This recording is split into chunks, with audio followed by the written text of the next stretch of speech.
અમદાવાદના વેજલપુરમાં લાગેલી આગ અંગે ઘટસ્ફોટ થયો છે। મકાનમાં વધુ ફર્નિચર હોવાથી આગ પ્રસરી। ફાયર વિભાગે આ નિવેદન આપ્યું, સાથે કહ્યું કે વધુ પડતા લાકડાના ઇન્ટિરિયરથી આગ વધુ પ્રસરી છે।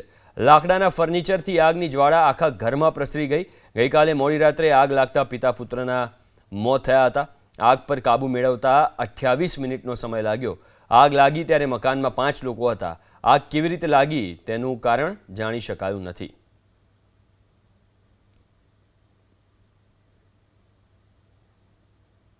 जो स्ट्रक्चर था रेसिडेंशियल स्ट्रक्चर था, रो हाउस है और कृष्ण नगरी हाउसिंग सोसाइटी है जिसका ग्राउंड प्लस फर्स्ट फ्लोर का कंस्ट्रक्शन था।